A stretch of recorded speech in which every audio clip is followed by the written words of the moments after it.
Jim Bowie, Jim Bowie, he was a bold adventuring man. Jim Bowie, battled for right with a powerful hand. His blade was tempered and so was he. Indestructible steel was he. Jim Bowie, he was a fighter, a fearless and mighty adventuring man.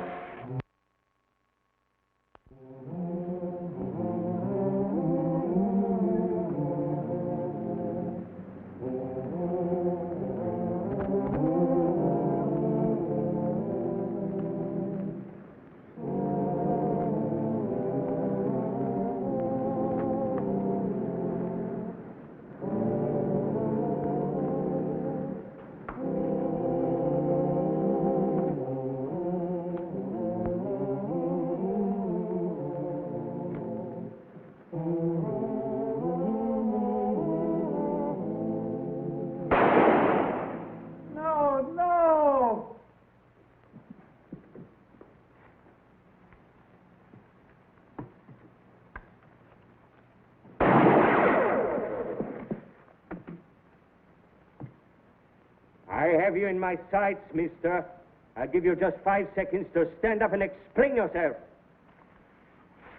Would you by any chance be John James Audubon, painter of wild birds? Jim Bowie. Hello, John. How are you? But, Jim, you're aging so rapidly. You're growing so old. Huh? I am? Am I getting old? Oh, not your face, your eyes. You have just shot a turkey that has been dead for 3 days. Dead for 3 days? Why, it looks so lifelike sitting up there. I propped it up with sticks and wire so I could paint it.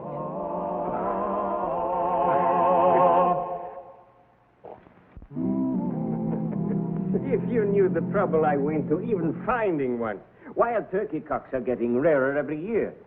Especially a specimen as magnificent as this one. Now you've ruined him. Why can you blame me for wanting to kill you? No, I suppose not. Tell you what, John, I was on my way home, but I'll stay and help you hunt another. Agreed. I'm glad to find you are still a gentleman. Oh, I got a little surprise for you. Something you wanted pretty bad last time I was here. Come with me. I was just on the way up to the plantation house to see you. Here you are. Golden pheasant. This is wonderful. What size and color? And 2 of them. Oh, well, only one is for painting. The other one is for something you usually forget to do, John. Huh? Eating. Oh. Here, you can paint the one with the long tail feathers. Isn't she beautiful, Jim? You know, I tramped through the woods, the marshes, the bayous, day after day, until finally, one afternoon, she came right into my head. And this, the mallard. You know, I lay in the swamp one night, soaked to my skin, to shoot one in the morning. Do you like them, Jim? You are a woodsman. Tell me what you think of my birds. Well, now, look at this. John, I'm no judge of art or even an expert on birds. But when I look at one of your pictures, it's as if... it's just as if I was seeing that bird for the very first time, even though I may have seen it 100 times before. Precisely. That's what I want to show. The bird, the environment, all must be true. And yet, it's pleasing. Yeah, John, but why the hurry? You'll be running out of birds soon to paint. And I will paint the animals and the insects of America. It would take 2 lifetimes to do it all. Must be a kind of nice feeling to know just what you want to do for the rest of your life. Don't you, Jim? No. No, I have no talent like this. There's nothing I can do that anyone will ever remember me for. But, Jim, you have a marvelous talent for living fully and with style.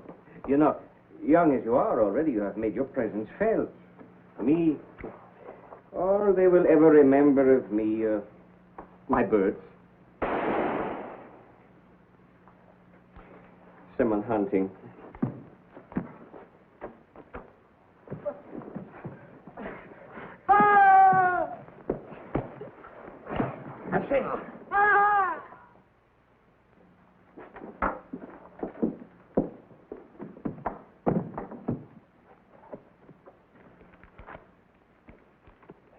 goes there?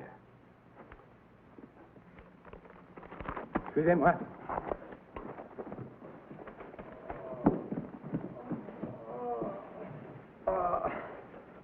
He's hurt bad. You stay with him. I'll see if I can catch him. Careful, Jim. They're armed.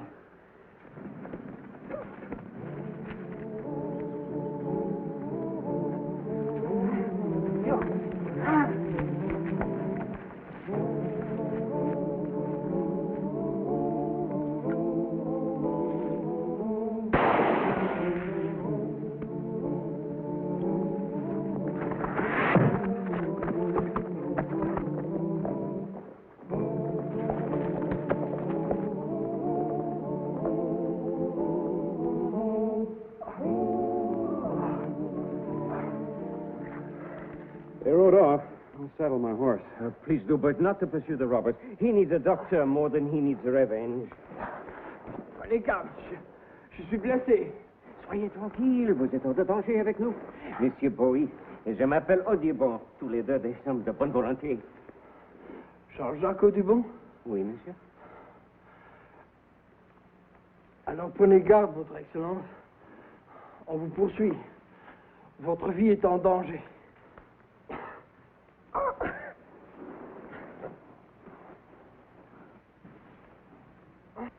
What do you say? It was very strange. He knew my full name. He called me sire. He said my life was in danger. Why would your life be in danger? I wouldn't know. You better ride to Baton Rouge for Dr. Menard. This one is in much more danger than I. Oh, and stop first at the plantation and have them send a wagon. Then bring the doctor there.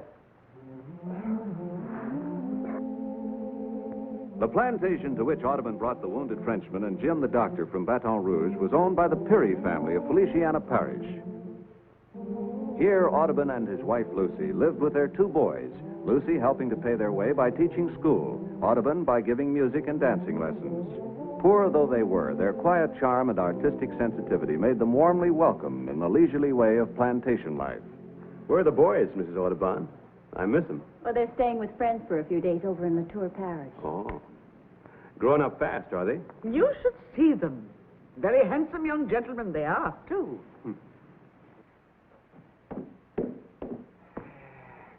Still unconscious. Then you didn't find out anything more. Doctor doesn't give him much hope. To think such a thing could happen in our very own woods. Oh, dear. More visitors. I have a feeling this is going to be one of those hectic days. You know, Jim, it didn't strike me as an ordinary robbery. There was something vindictive about it, as though the men were personal enemies. At times, dear, you have such a romantic imagination. The Marquis de Lantenac. My word, a marquis. Well, don't just stand there, Toby. Show him out here.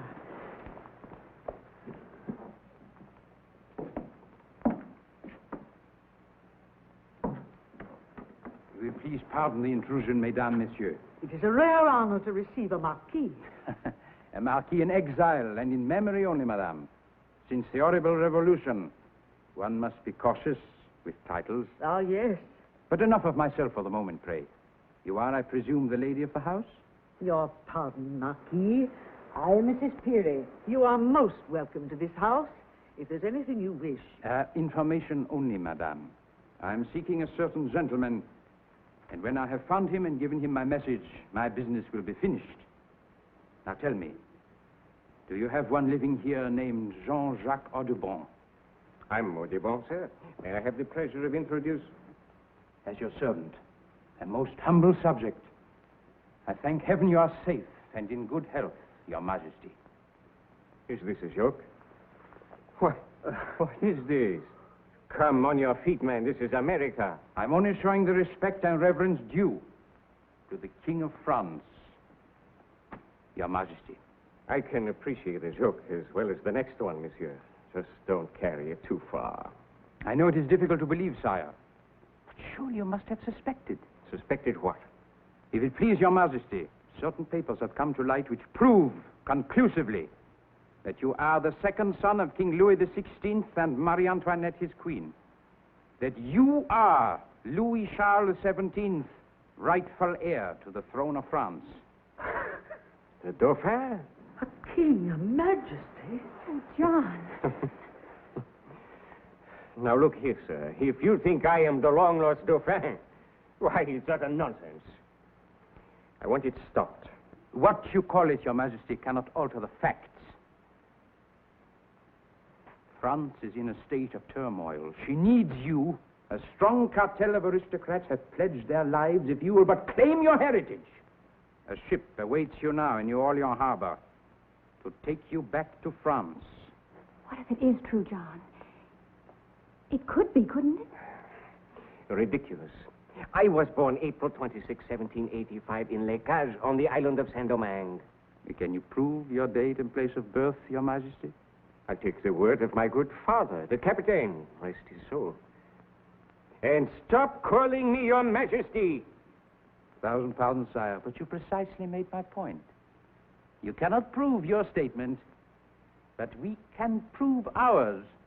It is possible, darling. The least you could do is let the gentleman show you the proof. Unfortunately, madame, I do not have this proof on my person. Those valuable documents rest with certain well-chosen compatriots who even now await His Majesty in Baton Rouge. It's not because I love you so much, darling, but I really have felt you were superior to other men in so many ways. I am an American, by choice. A plain, simple, happy man, made so by good fortune, a little talent, and a loving wife. If I should go with you to France, what happens to my wife? Since she's not of noble birth, I assume an annulment could be arranged. If she could accompany you, of course. Accompany me?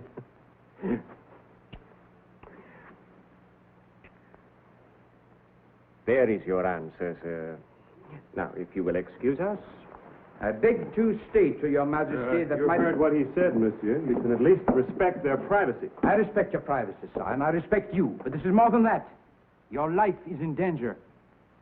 That's the second time today I've heard that warning. Why is my life in danger? You said the second time, sire. You were previously warned? This morning, also by a Frenchman. He lies wounded upstairs.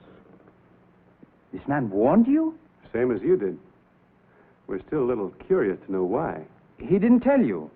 No, he warned me. He's been unconscious ever since. I shudder to think who this man might be. May I have permission to see him, sire? Well, I don't see why not. The sooner we get to the bottom of all this, the better. He'll take you up.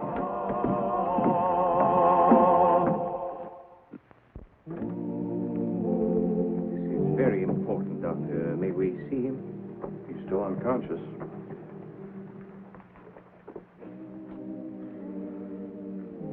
This is not our friend, sire.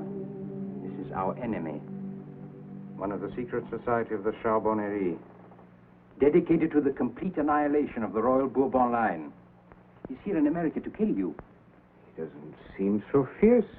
It's incredible. His presence here proves only one thing, sire. Your enemies have found you before we did. Your Majesty must not remain here, isolated and unprotected. If there are fanatics about, they won't stop with me. I'm worried about Lucy and my boys. Yes? And where are your sons, sire? Well, they're over in... They're visiting friends, monsieur. Monsieur is suspicious of me. Well, I just think we ought to wait and hear this man's side of the story, that's all. Quite right. You're quite right to be suspicious. Therefore, I suggest that you, sire, go immediately with your wife to Baton Rouge and place yourselves under the full protection of the civil authorities. He's right about protection, John. I think you ought to go. You coming, Jim? No, I'll wait here. If any more Frenchmen turn up to warn you your life's in danger, I'll take the message.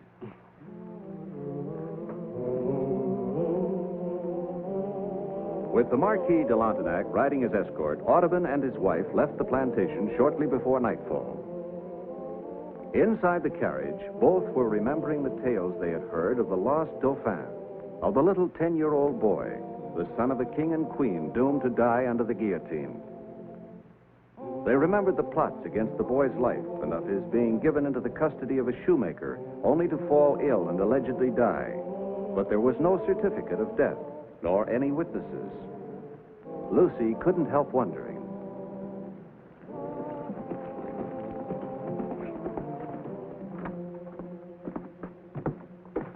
Listen closely. He has little time left.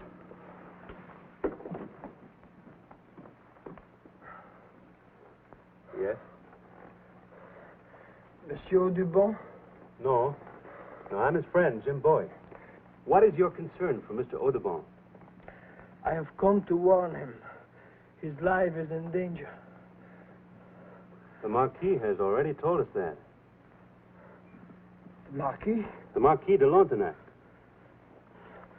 That cannot be, monsieur. I am the Marquis de Lontenac. Don't lie. Don't lie to me. I am not lying. Easy, monsieur. Your wound's very grave. I know. I am dying. The other is the one who lies. He will kill the Dauphin.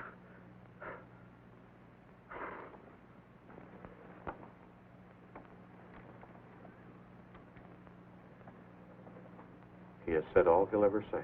Is he dead?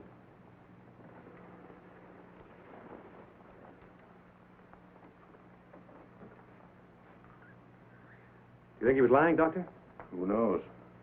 If he wasn't lying, then the other one was, and he's taking the Audubons to Baton Rouge. I've got to go to Baton Rouge to make arrangements. I'll go with you. I haven't time to wait for you.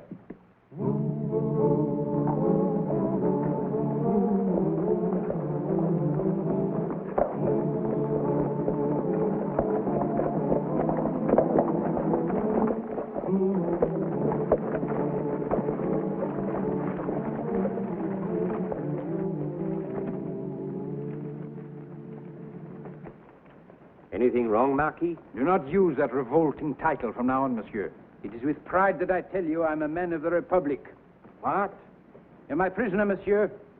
You will be tried tonight in Baton Rouge before the sons of the French Revolution. If you cannot prove that you are not the Dauphin, you will die. Oh, no. Back in the carriage, monsieur.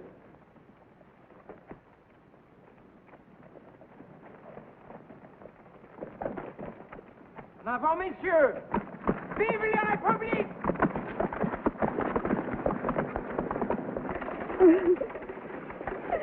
Please don't worry, my dear. This is America. No Frenchman dare try me here.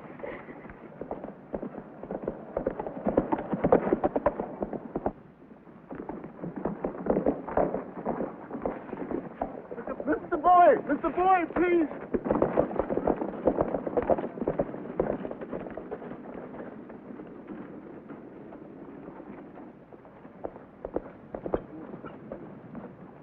Stop that man! Shoot him!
Who's that in there?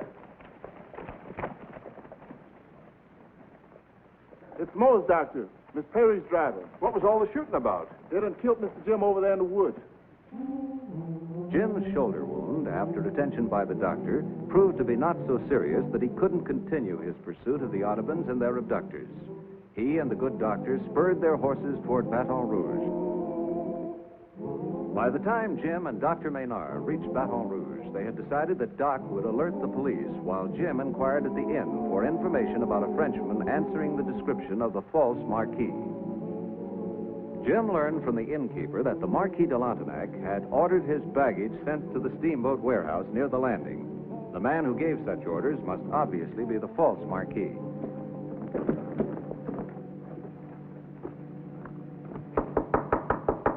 Who is it? The reporter from the Red Lion Inn, sir. Yeah, all right, Porter. Bring the luggage inside. Yes, sir.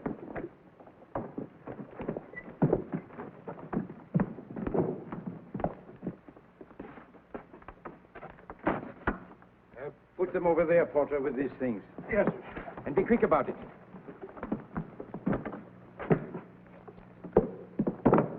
Dépêchez, Porter. Hurry. Yes, sir. All right. Here, this is for you. Thank you, sir. Just here.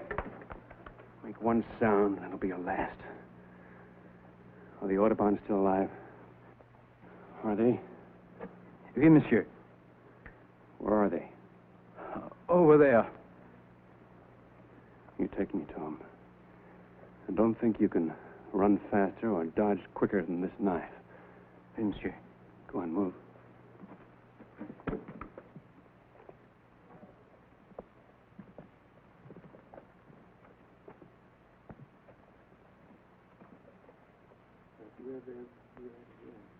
Frenchman, the release of the Audubons or this one dies.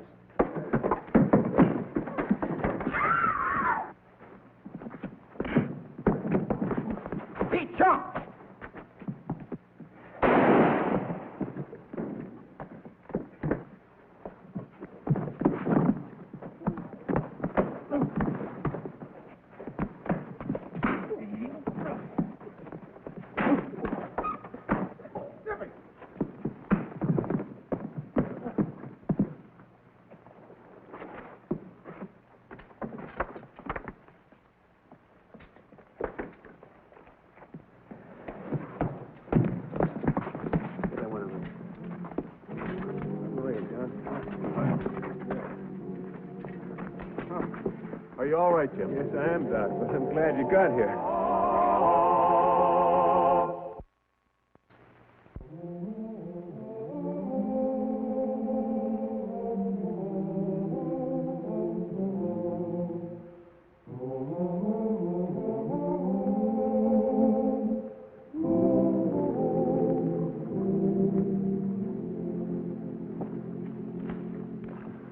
Just came to say goodbye before I start on home. You will excuse me, friend. There is only so much good light in a day.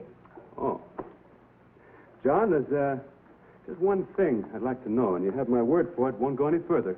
Yes, Jim? You really the Dauphin?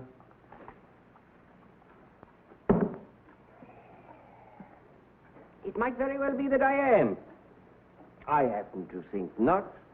But even if it were, I would not exchange this and this for all the kingdoms in the world. Now, you get along and let me work. Yes, Your Majesty. Ah!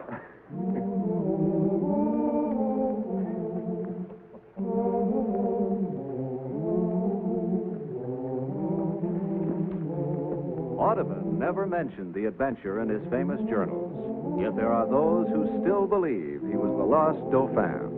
Who knows? It remains one of the great historical mysteries of all time. And here's the star of our show, Scott Forbes. Hello, everyone. Hope you enjoyed tonight's show. And we'll be with us again next week for another exciting adventure in the life of Jim Bowie.